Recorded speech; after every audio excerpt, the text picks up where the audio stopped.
Para Maggie, Art e Lily. E, claro, minha mãe. O passado nunca está morto, nem sequer é passado. William Faulkner.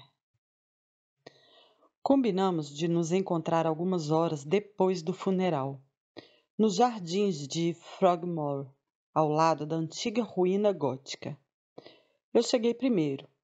Olhei ao redor, não vi ninguém. Conferi meu telefone.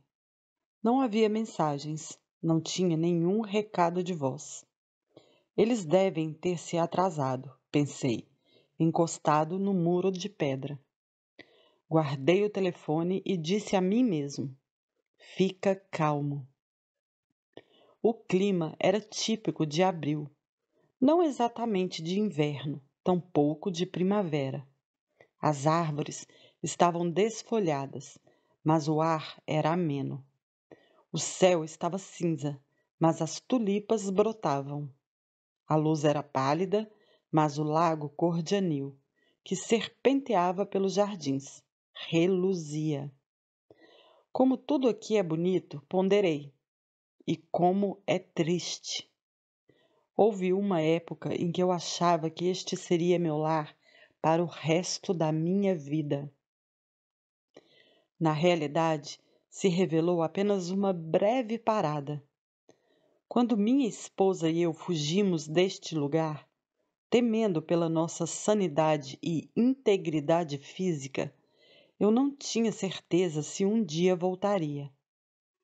Foi em janeiro de 2020. Agora, passados 15 meses, ali estava eu, dias depois de receber o e-mail que fez meu coração disparar. Harry, o vovô, faleceu. O vento ficou mais forte, esfriou. Encolhi os ombros, esfreguei os braços, lamentei o tecido fino da minha camisa branca. Queria não ter tirado o terno que usara no funeral. Queria ter pensado em levar um casaco. Virei de costas para o vento e vi, se elevando atrás de mim, a ruína gótica que, na verdade, era tão gótica quanto a roda gigante London Eye. Um arquiteto engenhoso, um bocado de encenação. Como muita coisa aqui, pensei. Passei do muro de pedra para um banco de pedra. Ao sentar, conferi meu telefone outra vez. Olhei de um lado para o outro do jardim. Cadê eles? Outra rajada de vento. Engraçado, me lembrou meu avô. Talvez seu comportamento invernal. Ou seu senso de humor gélido. Eu me recordei de um fim de semana de caça, anos antes. Tentando puxar conversa, um colega perguntou ao vovô o que ele achava da minha barba nova, que vinha gerando preocupação na família e controvérsia na imprensa. A rainha devia obrigar o príncipe Harry a se barbear? Vovô olhou para o meu colega, olhou para meu queixo, deu um sorriso diabólico. Isso aí não é barba que se apresente. Todo mundo riu. Ter barba ou não ter barba? Essa era a questão. Mas só vovô seria capaz de exigir mais barba. Eu queria mesmo era ver os pelos exuberantes de o viking. Pensei nas opiniões fortes do vovô, em suas muitas paixões. Condução de carruagens, churrasco, caça, comida, cerveja. Sua forma de abraçar a vida. Ele tinha isso em comum com a minha mãe. Talvez por isso tenha sido um grande fã dela. Muito antes de se tornar a princesa Diana, quando era apenas a Diana Spencer, professora de jardim de infância, namorada secreta do príncipe Charles, vovô era seu defensor mais ruidoso. Alguns diziam que ele intermediou o casamento dos meus pais. Se foi o caso, Pode-se dizer que vovô foi a causa principal da minha existência. Se não fosse por ele, eu não estaria aqui. Nem meu irmão mais velho estaria. No entanto, talvez a mamãe estivesse aqui. Se ela não tivesse se casado com meu pai. Lembrei-me de uma conversa recente, só entre mim e o vovô, pouco depois de ele completar 97 anos. Ele estava pensando no fim. Já não conseguia mais se dedicar às suas paixões, declarou. Porém, o que mais lhe fazia falta era o trabalho. Sem trabalho, ele disse, tudo desmorona. Ele não parecia triste, apenas pronto.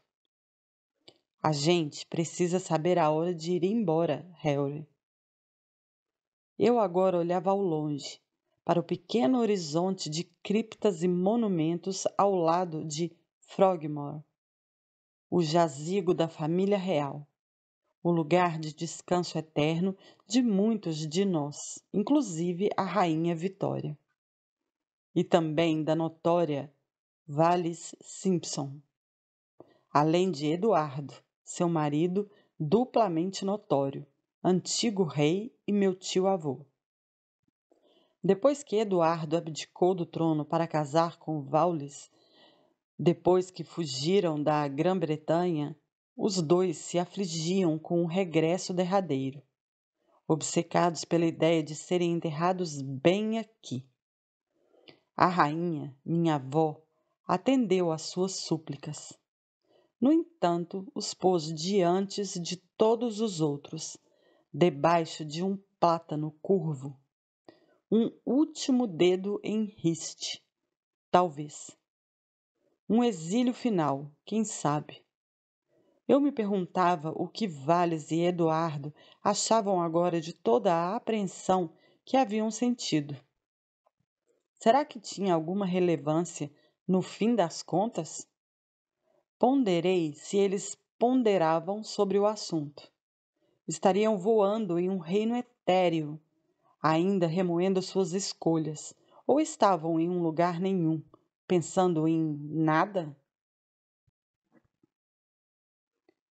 Era mesmo possível existir um nada depois disso?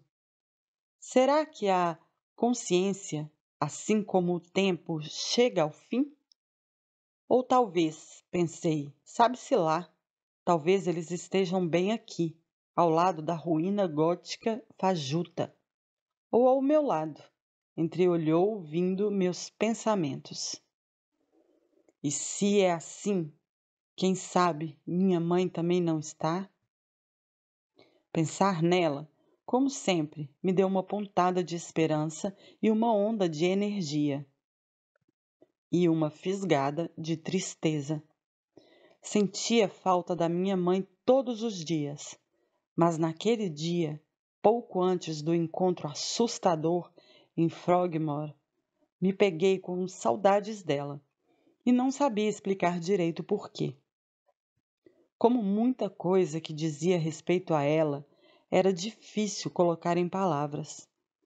Embora minha mãe fosse uma princesa, batizada em homenagem a uma deusa, esses dois termos sempre me pareceram fracos, insuficientes.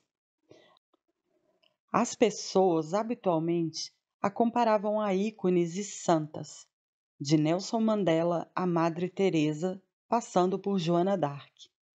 Mas todas essas comparações, apesar de grandiosas e carinhosas, também deixavam muito a desejar.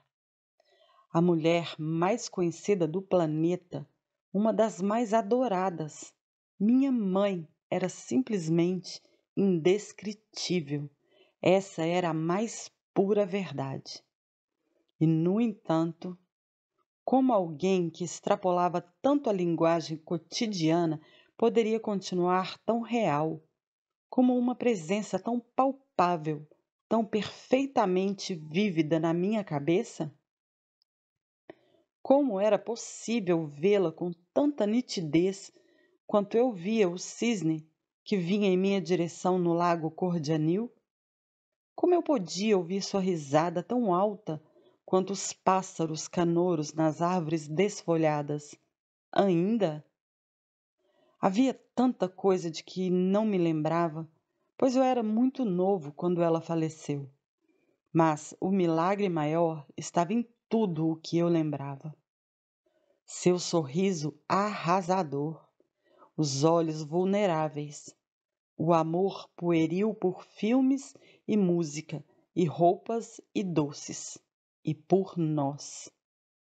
Ah, como ela amava a mim e a meu irmão! Obsessivamente, ela confessou em uma entrevista.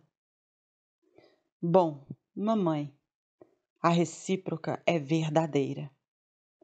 Talvez ela fosse onipresente pela mesma razão que era indescritível, porque era luz, luz pura e radiante.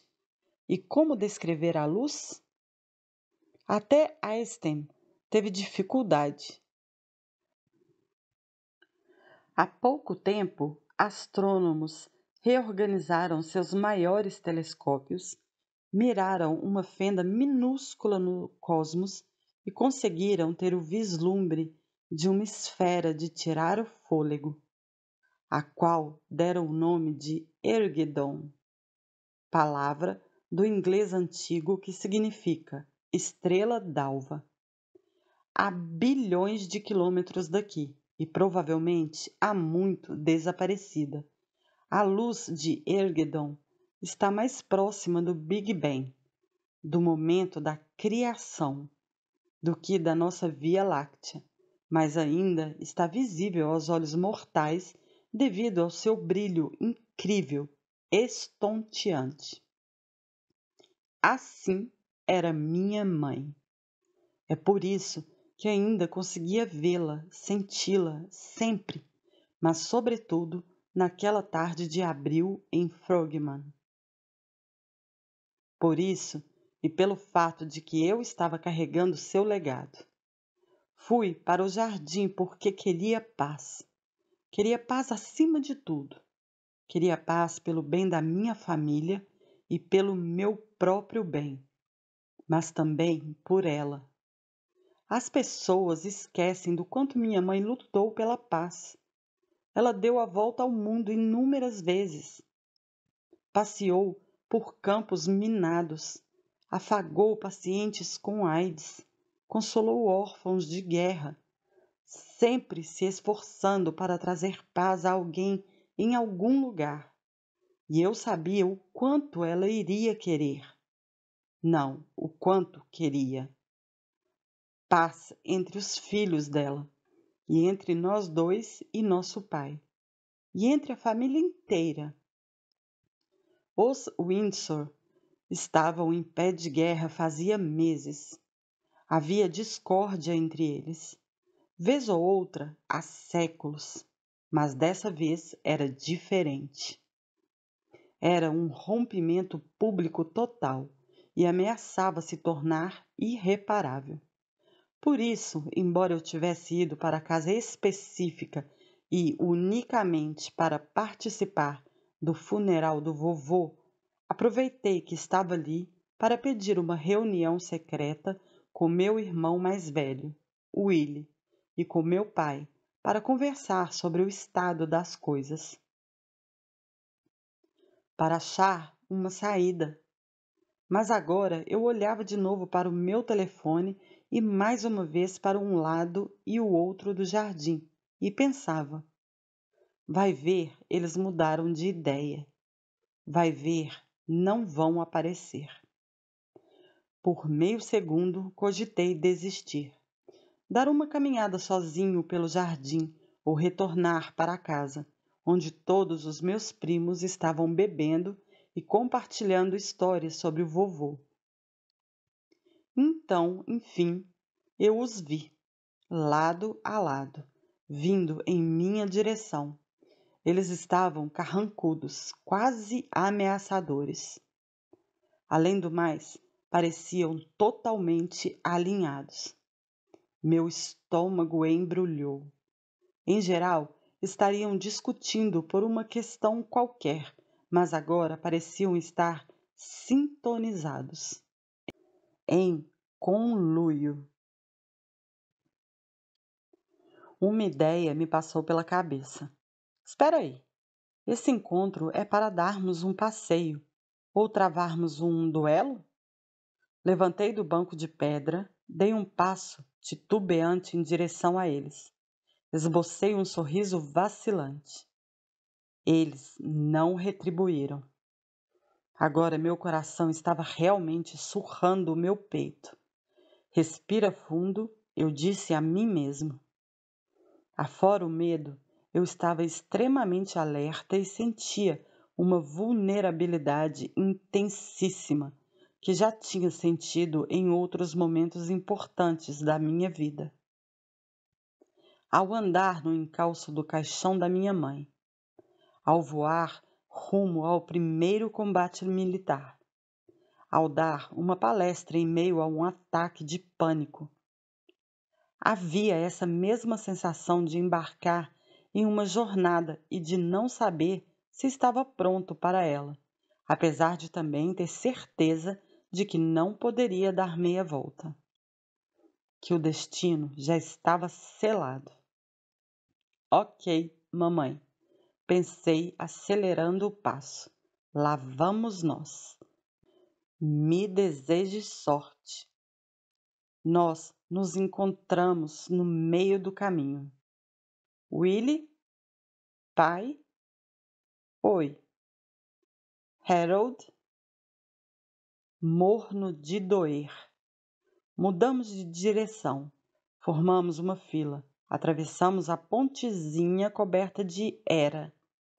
A maneira como simplesmente descambamos nessa marcha síncrona, a maneira como, sem dizer nada, adotamos os mesmos passos regulares e cabeças abaixadas, além da proximidade daqueles túmulos. Como não lembrar do funeral da mamãe? Disse a mim mesmo para não pensar naquilo, para pensar no farfalho agradável causado pelos nossos pés e no fato de que nossas palavras voavam como nuvens de fumaça ao vento. Britânicos que somos, Windsor que somos, começamos a bater papo sobre o clima, viagens, esportes. Trocamos ideias a respeito do funeral do vovô.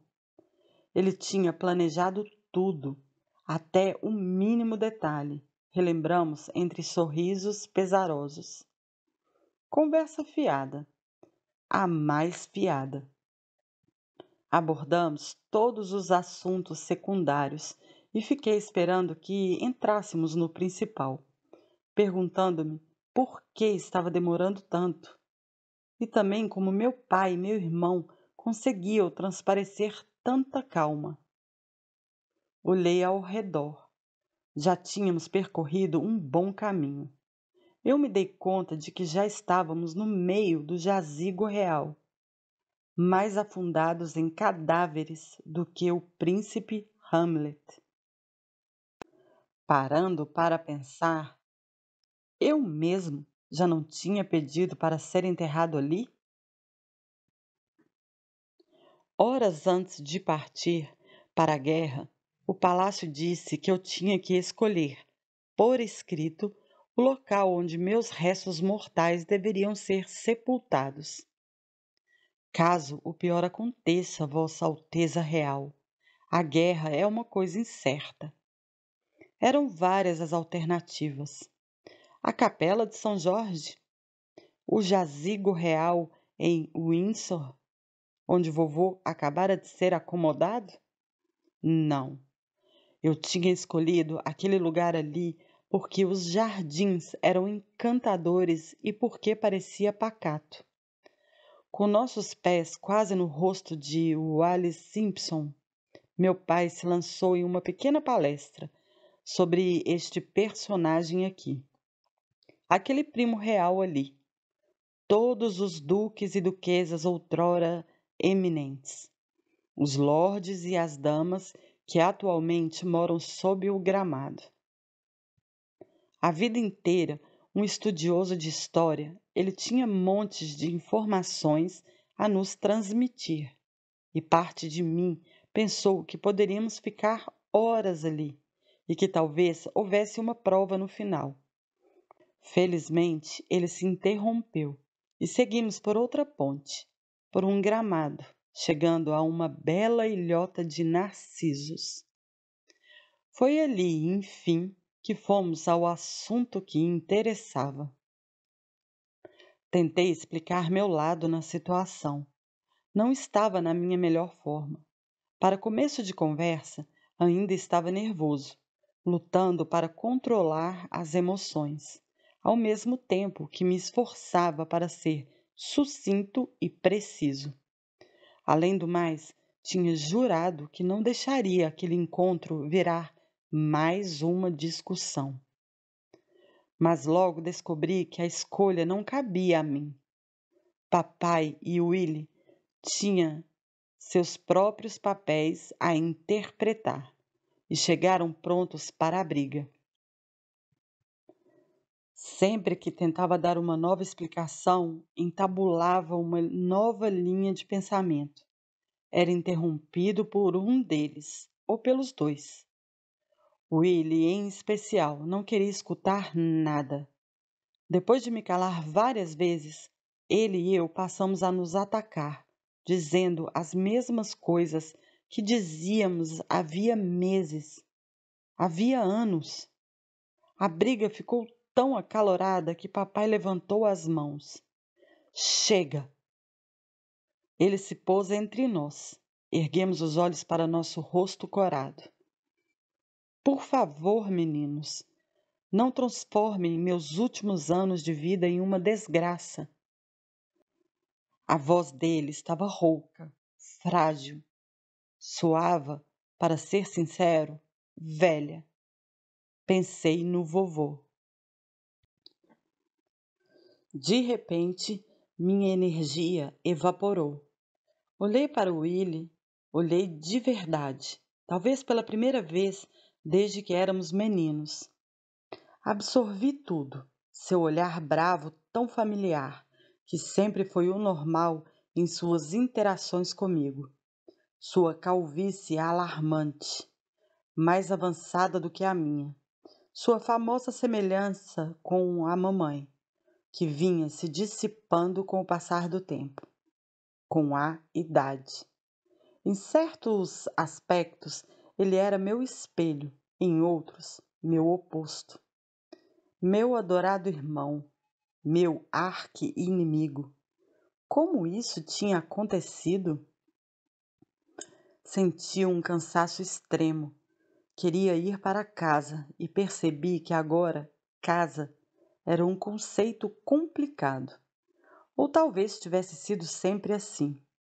Apontei para os jardins, a cidade, a nação e disse: Willie, esta aqui deveria ser a nossa casa. A gente ia viver aqui pelo resto da vida. Você foi embora, Harold. Fui. E você sabe o porquê? Não sei. Não sabe? Não sei, sinceramente. Eu me recostei. Não acreditava no que estava ouvindo. Uma coisa era discordar de quem era a responsabilidade e da possibilidade de que as coisas tivessem sido diferentes. Mas se declarar totalmente ignorante quanto às razões para que eu ter fugido da minha terra natal, da terra pela qual eu havia lutado e estava disposto a morrer, minha pátria? Essa palavra tão carregada de sentidos. Declarar não saber por que minha esposa e eu tínhamos tomado a medida extrema de pegar nosso filho e sair correndo, deixando tudo para trás. Casa, amigos, móveis. Estava falando sério? Olhei para as árvores. Você não sabe. Harold, eu não sei, sinceramente. Eu me virei para o meu pai. Ele me fitava com uma expressão que dizia: Eu também não sei. Uau, pensei. Talvez eles não saibam mesmo. Espantoso. Mas talvez fosse verdade. E se não sabiam por que eu tinha ido embora, talvez simplesmente não me conhecessem, nem um pouco. E talvez nunca tivessem conhecido. E para ser sincero, talvez eu também não. A ideia me causou calafrios e senti uma solidão terrível. Mas também me motivou. Pensei, preciso contar para eles. Como vou contar para eles? Não tenho como. Demoraria muito tempo. Além do mais, está claro que não estão no estado de espírito certo para ouvir. Não agora, pelo menos. Não hoje. E, portanto, pai, Willy, mundo, lá vamos nós. A noite que me protege.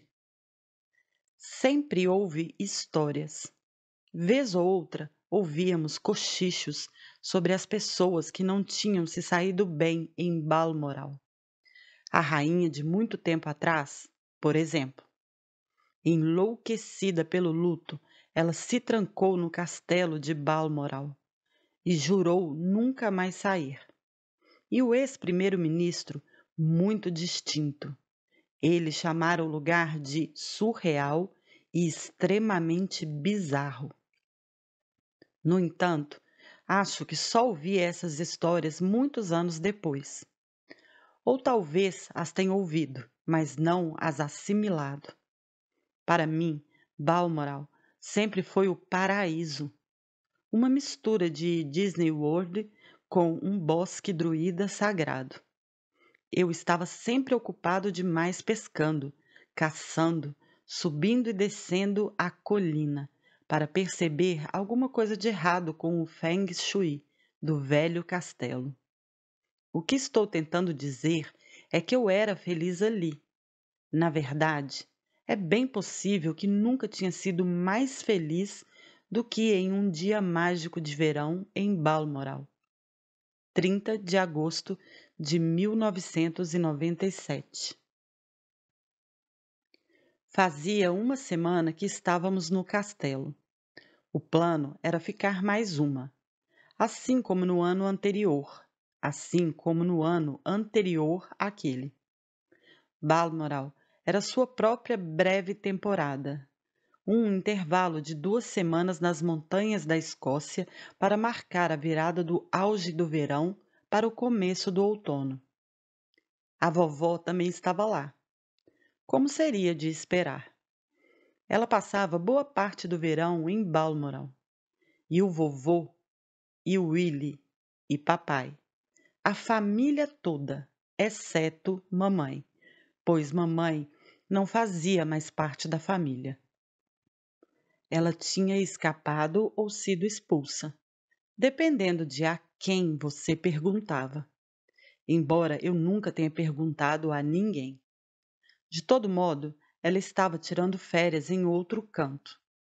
Na Grécia, alguém disse. Na Sardenha, outro disse. Não, não, alguém se intrometeu. Sua mãe está em Paris. Talvez tenha sido a mamãe mesmo quem disse isso.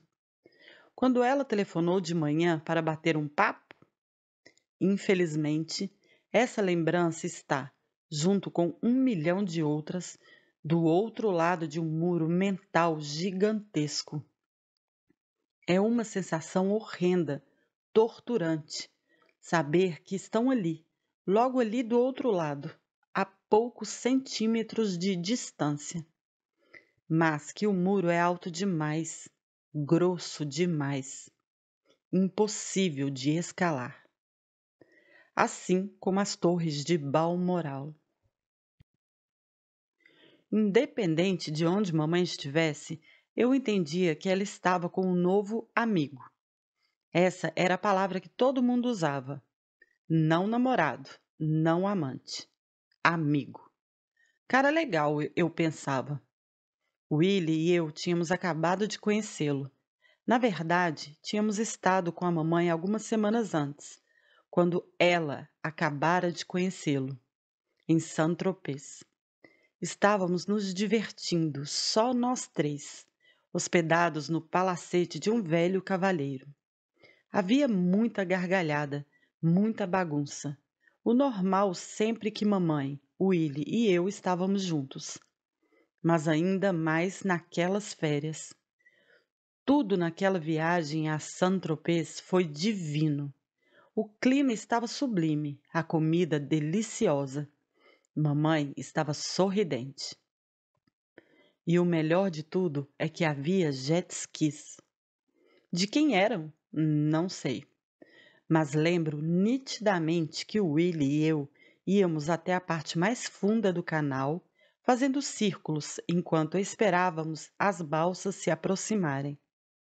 Usávamos seus enormes rastros como rampas para voar pelos ares.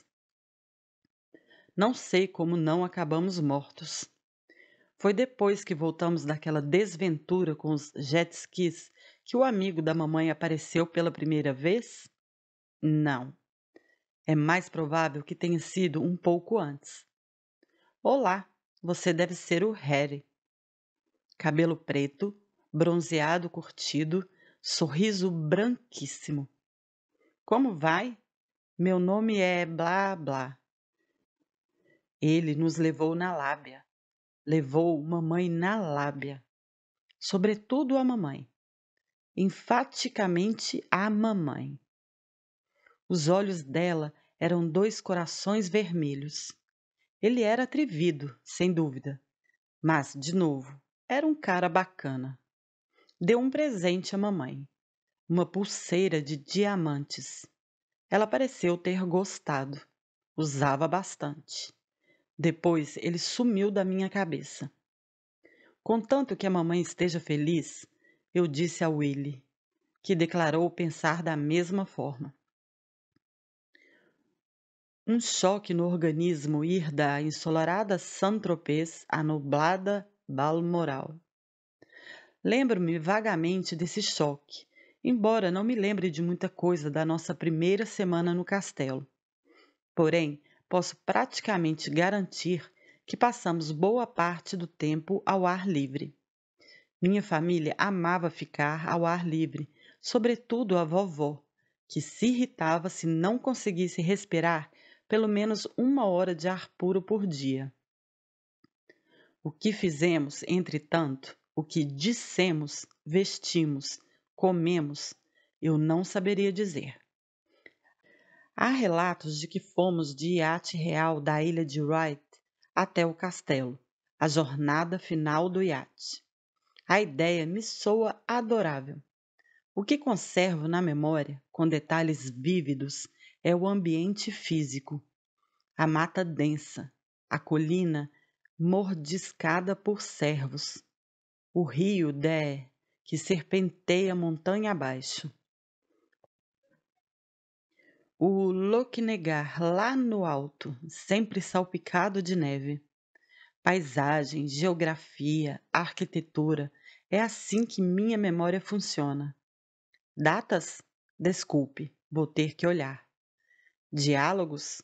Faço o possível, mas não me atrevo a citar alguém palavra por palavra. Principalmente quando estamos falando da década de 1990. Mas pode me perguntar sobre qualquer espaço que eu já tenha ocupado. Castelo, cabine de pilotagem, sala de aula, camarote de navio, quarto, palácio, jardim, pub, que sou capaz de reproduzir até os pregos do carpete. Por que minha memória organiza as experiências desse jeito? Seria por uma conta da genética? Traumas? Um misto das duas, como um Frankenstein? Será que meu soldado interior avalia cada ambiente como um possível campo de batalha? Será que minha essência naturalmente caseira se rebela contra seu nomadismo forçado? Será o receio ignóbil de que o mundo seja basicamente um labirinto e jamais devemos nos ver dentro de um labirinto sem um mapa na mão? Seja qual for a causa, minha memória é o que é. Funciona do jeito dela. Coleta dados e faz a curadoria como acha que deve. E agora existe tanta verdade no que eu me lembro e em como me lembro, quanto existe nos supostos fatos objetivos. Coisas como cronologia e causa e efeito muitas vezes não passam de fábulas que contamos a nós mesmos sobre o passado.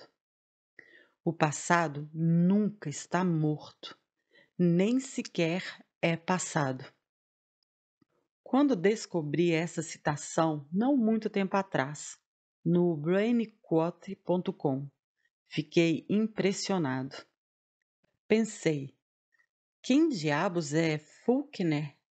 E qual é o parentesco dele conosco, os Windsor?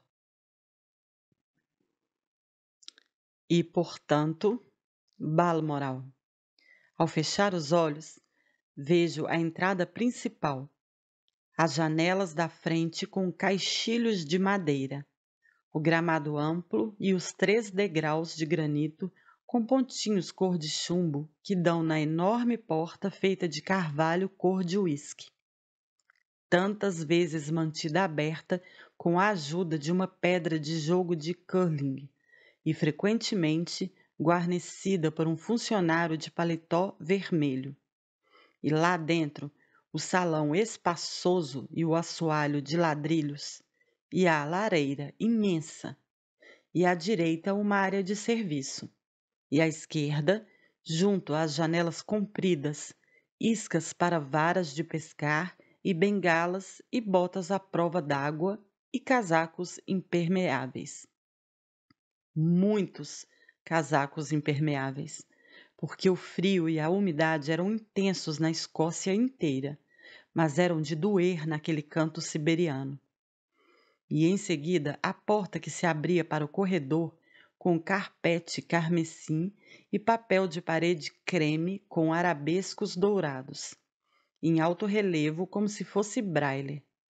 E então os muitos cômodos que se abrem para o corredor, cada um com sua finalidade, como leitura, TV ou chá, e um cômodo especial para os mensageiros, muitos dos quais eu adorava como se fossem tios excêntricos.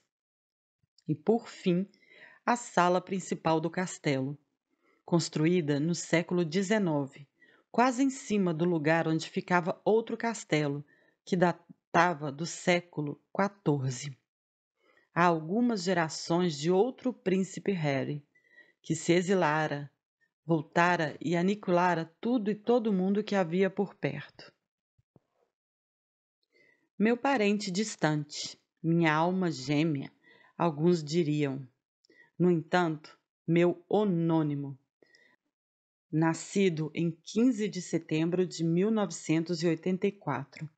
Fui batizado Henry Charles Albert David de Gales. Mas desde o primeiro dia, todos me chamavam de Harry. No meio dessa sala principal havia uma escada imponente, ampla, teatral, raramente usada.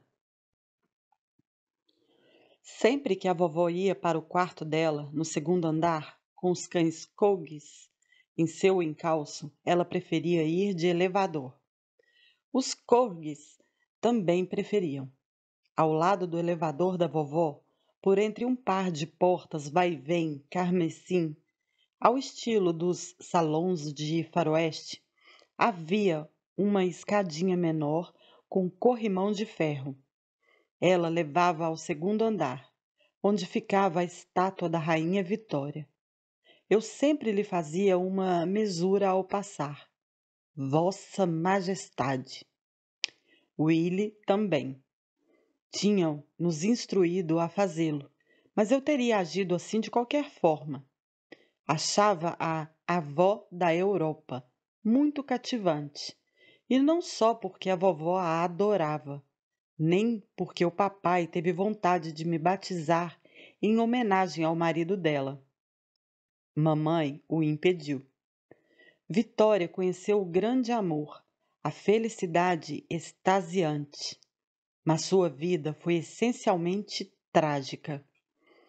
Dizem que seu pai, o príncipe Eduardo, duque de Kent e Straffen, era um sádico que se excitava ao ver soldados açoitados, e seu amado marido, Albert, morreu diante de seus olhos.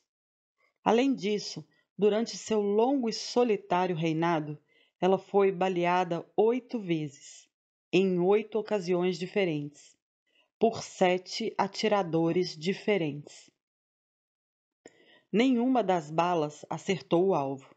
Nada era capaz de derrubar Vitória. Depois da estátua de Vitória, as coisas ficavam confusas. As portas se tornavam idênticas. Os cômodos se interconectavam. Era fácil de se perder. Era só abrir a porta errada e eu podia me deparar com meu pai recebendo a ajuda de seu camareiro para se vestir.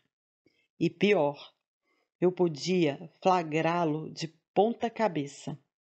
Receitados pelo fisioterapeuta, esses exercícios eram o único remédio eficaz contra as dores constantes que meu pai sentia no pescoço e nas costas. Lesões antigas de polo, de modo geral.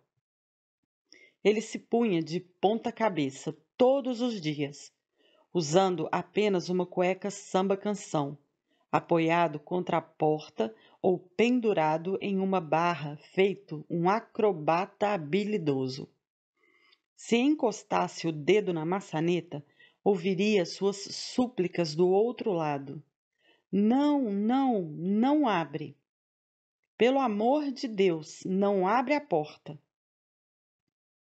Balmoral tem 50 quartos e eu e Willie dividíamos um deles. Os adultos o chamavam de berçário.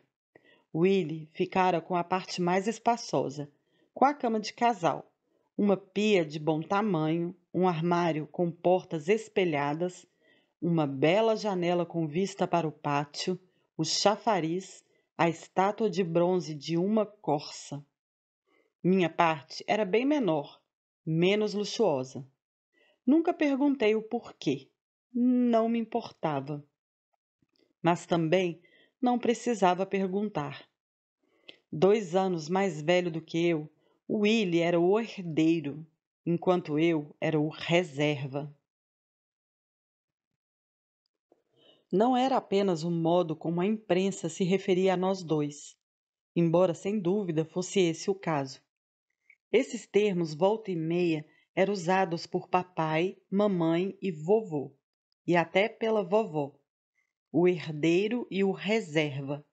Não havia juízo de valor nisso, tampouco havia ambiguidade. Eu era a sobra, o que sobra, o plano B.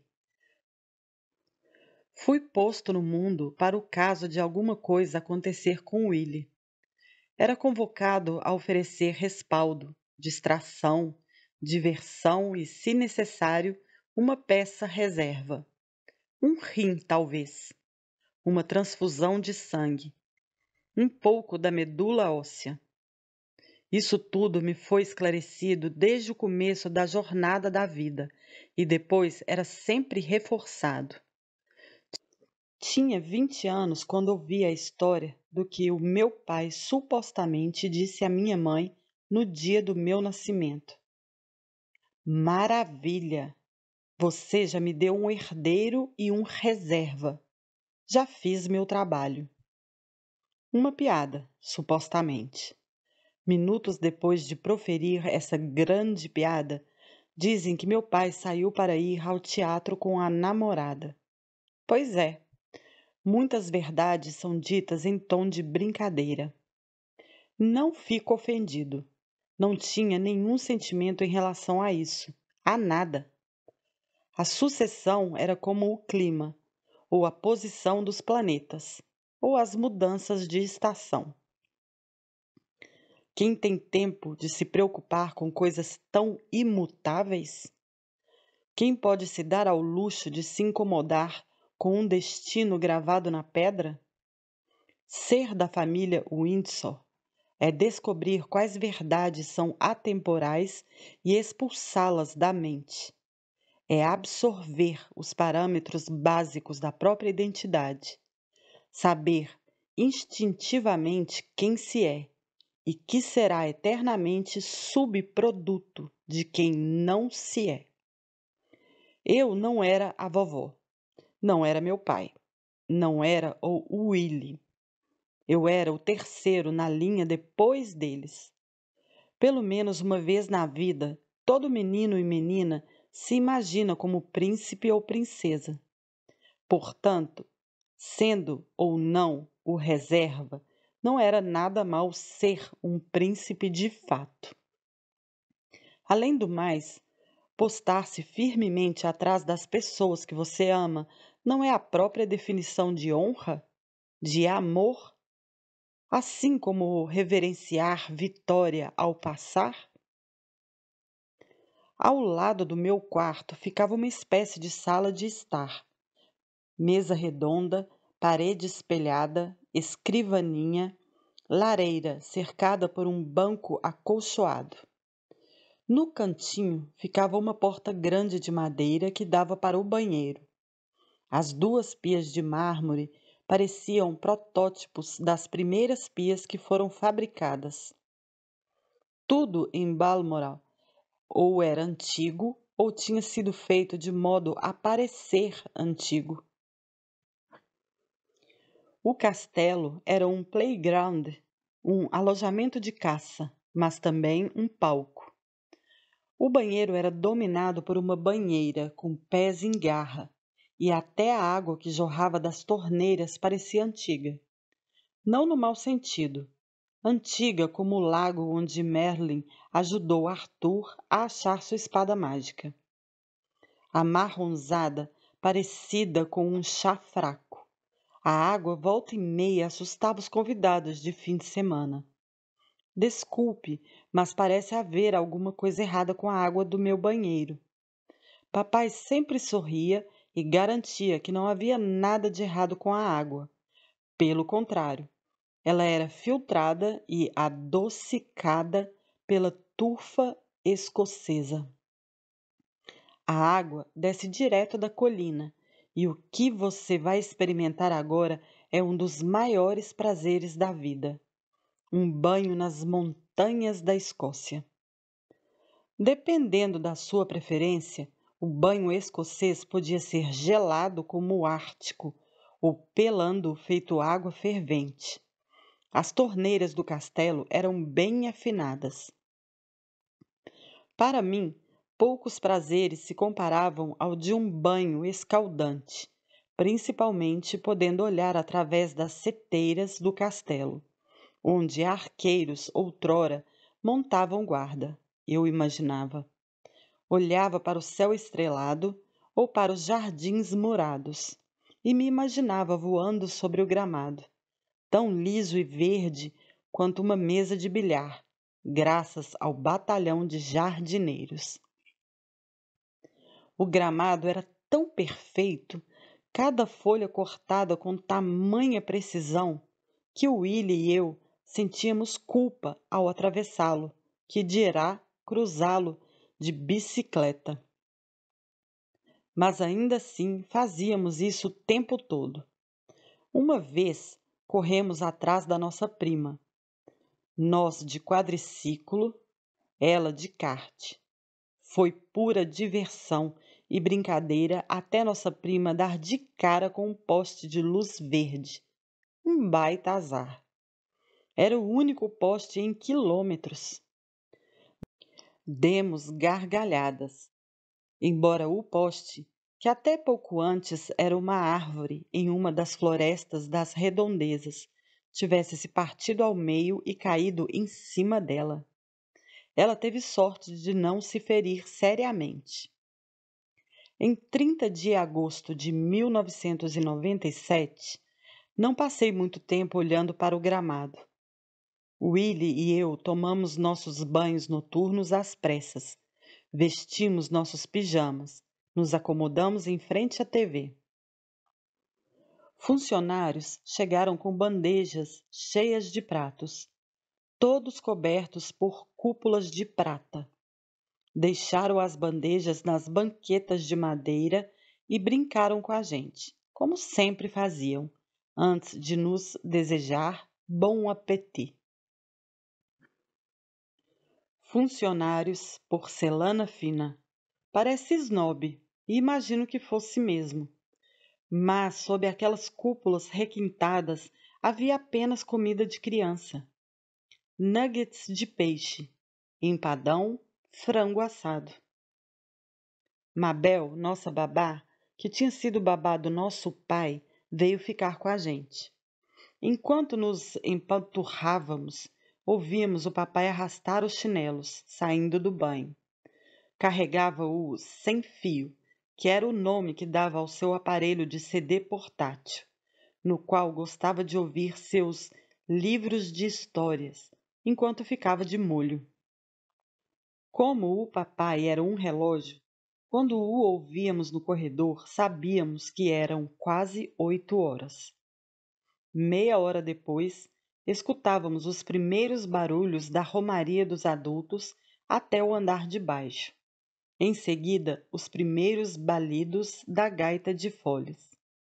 Nas 2 horas seguintes, os adultos ficavam presos no calabouço do jantar, obrigados a permanecer sentados a uma mesa comprida, obrigados a espremer os olhos para se enxergar à meia luz do candelabro criado pelo príncipe Albert, obrigados a continuar empertigados diante de baixelas de porcelana e taças de cristal arrumadas com uma exatidão matemática pelos serviçais, que usavam fitas métricas, obrigados a mordiscar rodovalhos e ovos de cordoniz, obrigados a entabular conversas fiadas trajando suas roupas mais refinadas. Smoking, sapatos pretos, calças de tecido achadrezado. Talvez até kilt. Eu pensava, que inferno ser adulto. Papai parou a caminho do jantar. Estava atrasado, mas levantou teatralmente uma cúpula de prata. Eu bem que queria. E deu uma longa farejada. Vivia farejando as coisas.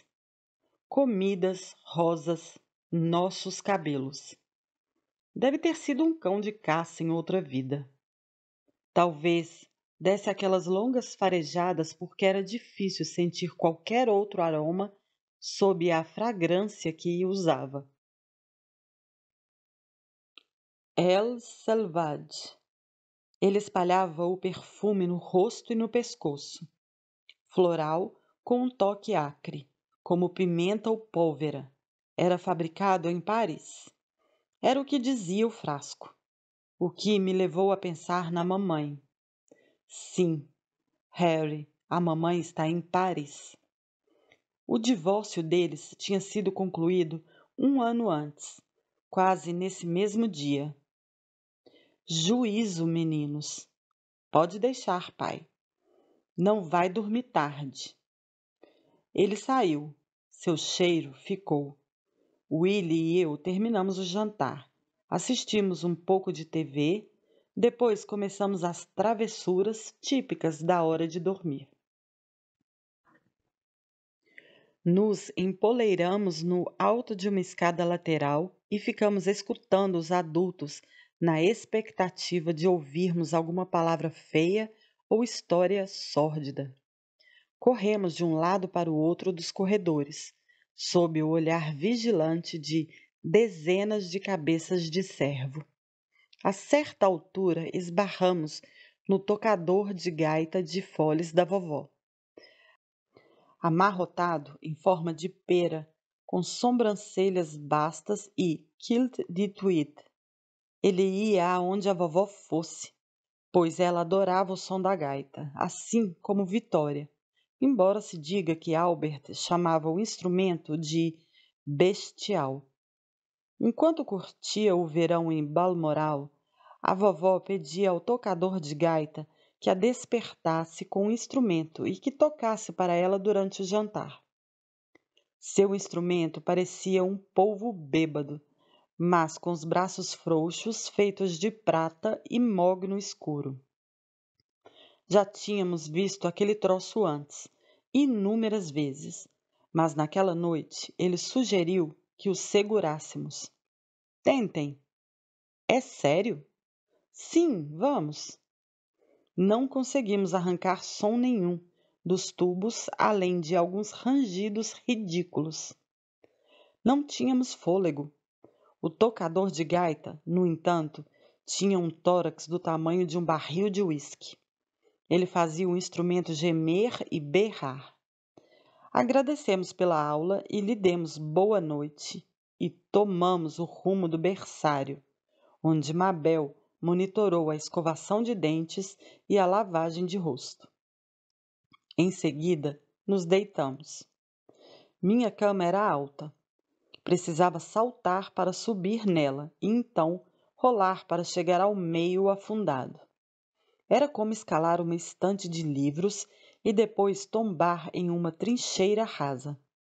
A roupa de cama estava limpa, fresca, em diversos tons de branco. Roupas de alabastro, lençóis creme, colchas amareladas. Boa parte com o monograma Elizabeth Regina. Tudo era esticado feito um tambor de corda, alisado com tamanha habilidade que se percebia claramente o século de buracos e rasgos remendados. Puxei os lençóis e as coxas até o queixo, porque não gostava do escuro. Não, não é verdade. Eu odiava o escuro. A mamãe também odiava, ela me disse.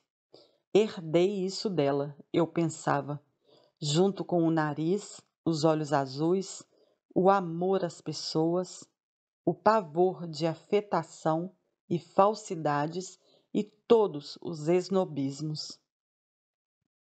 Eu me vejo debaixo das cobertas, olhando para o escuro, escutando os insetos cricrilando e as corujas cantando. Teria imaginado vultos se ergueirando pelas paredes? Será que olhava para o feixe de luz junto ao assoalho, que estava sempre ali porque eu insistia que deixassem uma frestinha de porta aberta? Quanto tempo se passou até eu adormecer? Em outras palavras, quanto ainda restava da minha infância? E em que medida eu saboreei, valorizei, antes de, grogue, me dar conta de... Pai? Ele estava em pé à beira da cama, olhando para baixo. Parecia um fantasma de peça teatral por causa do pijama branco. Sim, menino querido. Ele deu um sorriso amarelo, desviou o olhar. O quarto não estava mais escuro. Também não estava iluminado.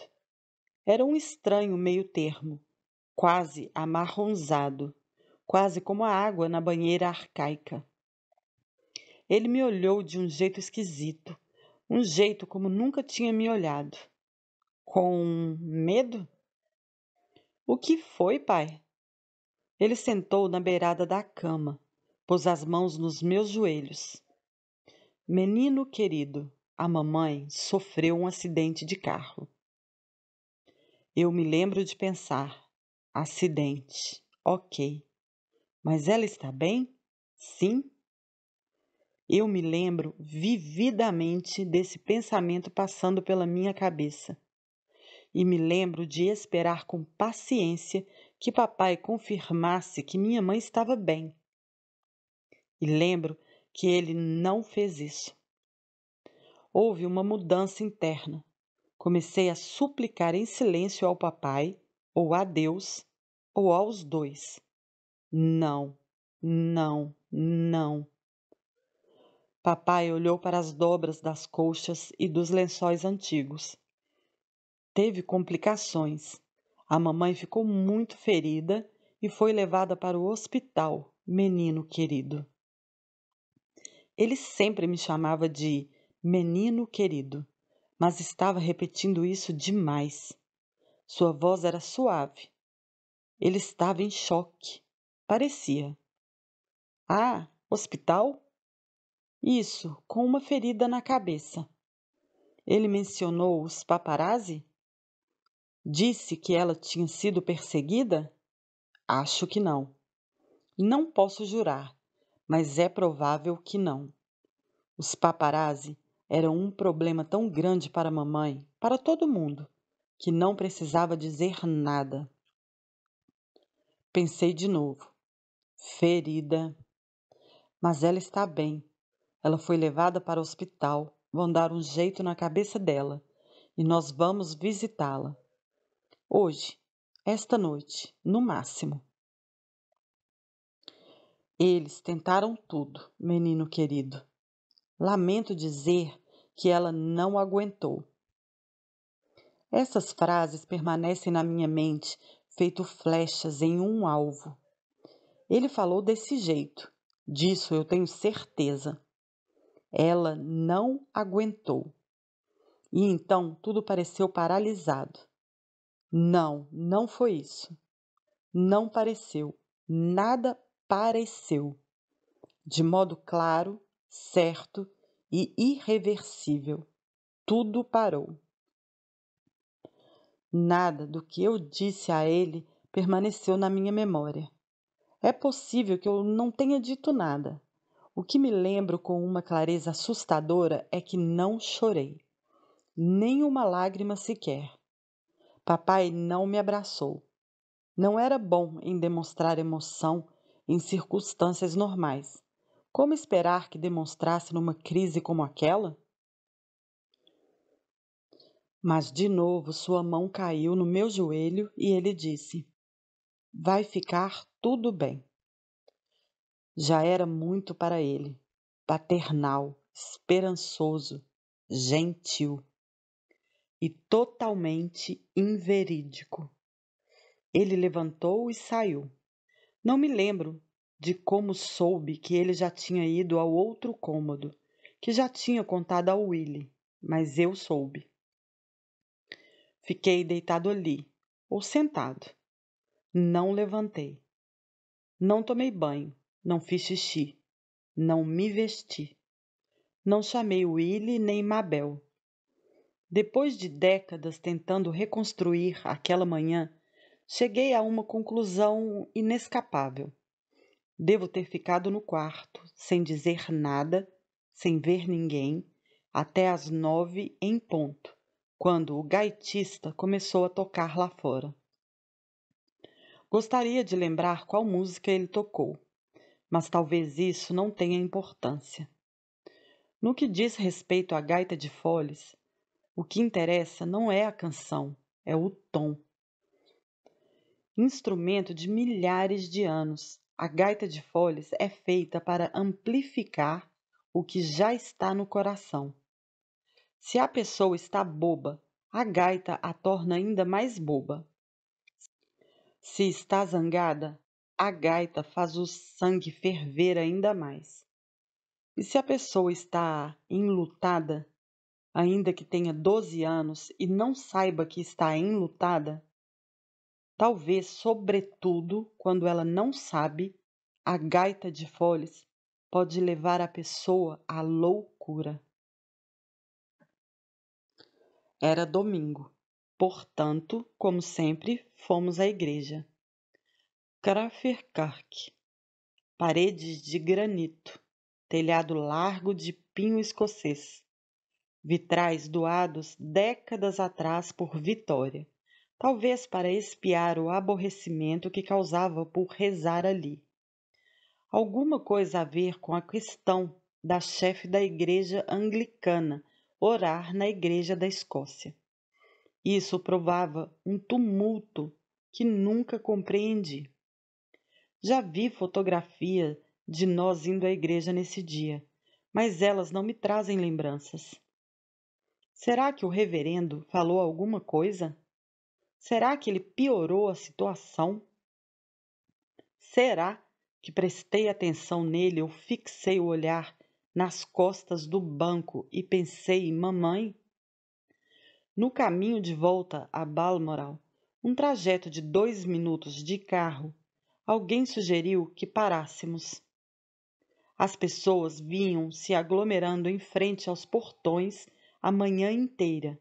Algumas tinham deixado objetos. Bichos de pelúcia, flores, cartões. Precisávamos agradecer. Paramos o carro, descemos. Eu não via nada além de um manancial de pontinhos coloridos. Flores e mais flores. Eu não ouvia nada além de estalos ritmados vindos do outro lado da rua. A imprensa. Peguei a mão do meu pai em busca de consolo. Depois me xinguei, pois o gesto desencadeou uma explosão de cliques. Tinha dado a eles justamente o que queriam: emoção, drama, dor. Eles disparavam sem parar.